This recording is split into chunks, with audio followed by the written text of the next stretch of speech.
കറങ്ങാനല്ലേ, നമുക്ക് ഇവിടെ എല്ലാം പോവാല്ലേ. അതെ, ഞങ്ങൾക്ക് പോകേണ്ടിയിരുന്നത് അവിടെയായിരുന്നില്ല, സാമ്പ്രാൺ തുരുത്തിലേക്കായിരുന്നു. റിയാദിൽ വെച്ച് തന്നെ പോകാൻ പ്ലാൻ ചെയ്ത സ്ഥലമായിരുന്നു ഇത്. ഒരു കടവിൽ ചെന്ന് ബോട്ടിൽ നേരെ തുരുത്തിലേക്ക്, കാൽപാദം വരെ മാത്രമേ വെള്ളമുള്ളൂ ഇവിടെ. ബട്ട് ഇത് ടൈം വർത്താണ് കേട്ടോ. കുട്ടികൾക്കൊക്കെ ഉള്ളവരൊക്കെ കൊണ്ടുവരാൻ പറ്റിയ ഒരു സ്പോട്ടാണ്. അതുപോലെ തന്നെ ഇതേണ്ട ഇതുപോലെ മരത്തിൻ്റെ ചില്ലയിൽ കയറിയിരുന്ന ഫോട്ടോസും വീഡിയോസും ഒക്കെ നമുക്ക് എടുക്കാം കേട്ടോ. എന്തായാലും ഇവിടെ വന്നത് എനിക്ക് നന്നായിട്ട് ഇഷ്ടപ്പെട്ടു.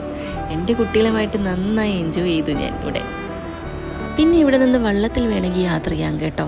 അതിനുള്ള ഫെസിലിറ്റീസും അവരോട് ഒരുക്കിയിട്ടുണ്ട്. ഏറ്റവും ഹൈലൈറ്റ് എന്ന് പറയുന്നത് ഈ ഉപ്പിലിട്ടത്.